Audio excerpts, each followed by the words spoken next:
कौन कहता था कि कोविड के साथ जीना सीखना पड़ेगा? ये केजरीवाल। और जब केजरीवाल ने ये बोला था तो मैंने क्या कहा था? कोविड के साथ मैं जीना कभी नहीं सीख पाऊंगा, इसको हराना पड़ेगा। पर बहुत से लोग चुप रहे। क्यों चुप रहे? क्योंकि केजरीवाल जो भाषा बोल रहा था, माफ करिएगा, वही भाषा सेंट्रल गवर्नमेंट बोल रही थी। क्या ये कौन सा तरीका था कोविड के साथ जिलाओ? अब जियो दिल्ली में कोविड के साथ, जियो, दिमाग ठिकाने आ गए। कल का बयान देख लिया, 5 लाख हो जाएंगे, 3 लाख हो जाएंगे, 1.5 लाख बेड चाहिए, 1 लाख बेड चाहिए, 6,000 बेड में छींके आ गई। मुख्यमंत्री दिल्ली का झूठ बोल रहा है, मुकदमा होना चाहिए, सुप्रीम कोर्ट को सुओ मोटो कॉग्निजेंस लेना चाहिए। 20 दिन पहले बोल रहा था 50,000 पेशेंट्स को हम हैंडल करने के लिए तैयार हैं, 20 दिन बाद कह रहा है 3,000 बेड है और 250 हमारे पास वेंटिलेटर हैं। बाकी लोग कहाँ हैं? घर पर हैं। इस हिसाब से तो अगर मैं वहां का मुख्यमंत्री होता तो मैं कहता मैं 10 लाख पेशेंट्स को हैंडल करने के लिए तैयार हूं, 5,000 को एडमिट कर लूंगा और 9,95,000 को घर भेज दूंगा कि बेटा जाके घर में काढ़ा पियो। और जब सांस फूलने लगेगा और फोन करोगे तो एम्बुलेंस लेने आएगी नहीं, फिर वीडियो बना बना के वायरल करना। शर्म आनी चाहिए हम लोगों को। जिस देश की राजधानी में हमारा प्रधानमंत्री बैठा है, हमारा केंद्र स्वास्थ्य मंत्री बैठा है, एक मुख्यमंत्री बैठा है, एक लेफ्टिनेंट गवर्नर बैठा है, वहां पे लोग वीडियो बना बना के डाल रहे हैं कि हमारा दम घुट रहा है, मर रहे हैं, हमारे घर वाले मर रहे हैं, कोई जगह नहीं है हमारे एडमिट होने के लिए, और हम लोग कह रहे हैं हमें कोविड के साथ जीना सीखना पड़ेगा। अब लोग कहेंगे फेडरल स्ट्रक्चर वो राज्य है, वो केंद्र का जिम्मा नहीं है, वो इसका जिम्मा नहीं है। अरे किसी का जिम्मा हो, जिसके घर में कोविड आया होता है ना, और उसका बाप या उसका बच्चा या उसके बीवी मर रही होती है, और वो जब अस्पताल में फोन करता है तो उसको ये नहीं पता होता ये सेंट्रल गवर्नमेंट का अस्पताल है या स्टेट गवर्नमेंट का अस्पताल है, केजरीवाल के अंडर आता है या लेफ्टिनेंट गवर्नर के अंडर आता है। हम लोगों को शर्म आनी चाहिए। कोविड-19 की पूरी लड़ाई पॉलिटिकल एफिलिएशन को दिमाग में रख के लड़ी जा रही है। केंद्र सरकार को समर्थन करने वालों की इतनी हिम्मत नहीं है कि केंद्र सरकार की गलतियों पर उंगली उठाएं और बातमीज केंद्र सरकार से सवाल पूछें। केजरीवाल को समर्थन करने वालों की इतनी हिम्मत और औकात नहीं है कि सवाल उठाएं और बातमीज ट्विटर पर या फेसबुक पर या सोशल मीडिया पर इन लोगों से सवाल पूछें कि तुम लोगों ने तमाशा कर क्यों रखा है। तुम लोगों ने देश को कोविड-19 की लड़ाई को लेके लावारिस बना दिया है। मानो या ना मानो, किसकी कितनी गलती है ये आपस में तय करते रहना, ठीक है? तो वो बात तो दिमाग से अब निकाल दो कि कोविड के साथ जीना सीखना पड़ेगा। जिस शहर, जिस गांव, जिस स्टेट में कोविड ने पैर पसार लिए, पैर फैला दिए, उस जगह कोविड के साथ जीना नहीं सीख पाओगे। कोविड से जब तक जीना अकड़ते रहो जब तक कोविड तुम्हारे और हमारे घर नहीं आया है। जिस दिन घर आ गया ना, दिमाग ठिकाने कर देगा। अब आगे की बात खत्म करता हूं लास्ट एडवाइस देते हुए, and I hope this is my last video. इतने बेड चाहिए, इतने पेशेंट चाहिए, इतने डॉक्टर्स कहां से लाओगे? जो डॉक्टर्स हैं बेचारे पहले ही थके हुए हैं। प्राइवेट नर्सिंग होम दुकान खोल के बेशरम बैठे हैं, ठीक? इतने डॉक्टर्स कहां से लाओगे? सजेशन दे रहा हूं गवर्नमेंट को, और कहां से उठा के लाया हूं सजेशन को ये आखिर में बताऊंगा। 4th ईयर के जो बच्चे एमबीबीएस में हैं उनको उठा लीजिए अभी से। कोविड की लड़ाई कम से कम 1 साल चलेगी। मान लीजिए 5 ईयर का कोर्स, 5 साल का कोर्स होता है।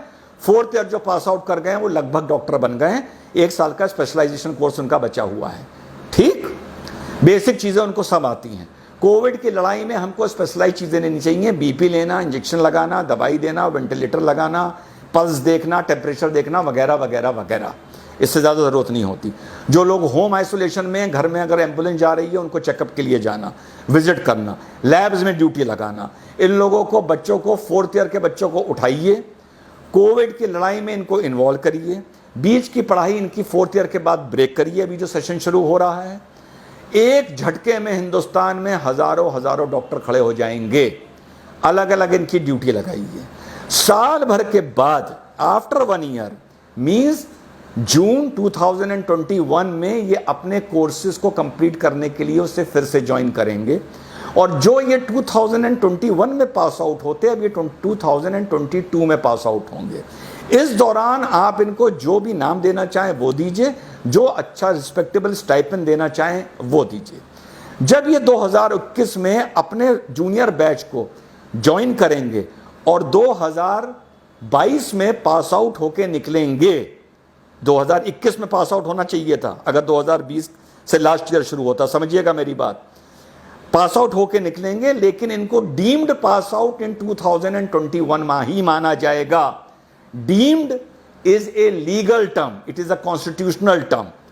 Deemed pass out 2021, actual pass out 2022, और जब ये पास आउट होकर निकलेंगे तो इनके पास 1 साल का देश सेवा का एंड गवर्नमेंट जॉब का उस टाइम एक्सपीरियंस होगा.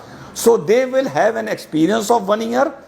जो मेडिकल रेगुलेशन बोलता है कि आपको 1 साल गवर्नमेंट के लिए काम करना पड़ेगा, plus they will have a degree and plus and later of certificate of appreciation and a medal of appreciation, जो पूरी जिंदगी इन लोगों के काम आएगा. एक झटके में हम इस देश में हजारों डॉक्टर 1 महीने की ट्रेनिंग के बाद खड़े कर सकते हैं. ना उनका ईयर वेस्ट होगा, उनके फेदर इन द कैप लगेगा, उन्हें देश सेवा का मौका मिलेगा. हमारे डॉक्टर्स की हेडेक खत्म हो जाएगी, नंबर ऑफ डॉक्टर्स की.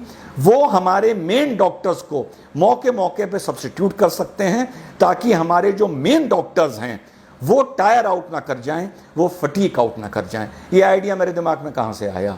ये काम किया था ब्रिटेन ने वर्ल्ड वॉर 1 में.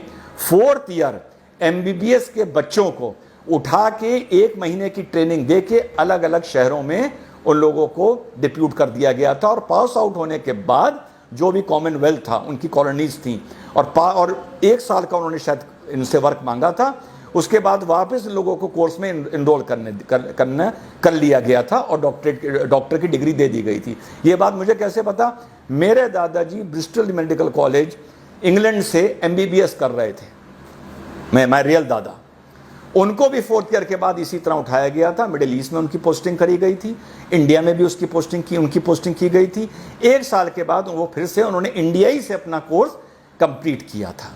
This was the out of box idea जो ब्रिटिशर्स ने इंप्लीमेंट किया था.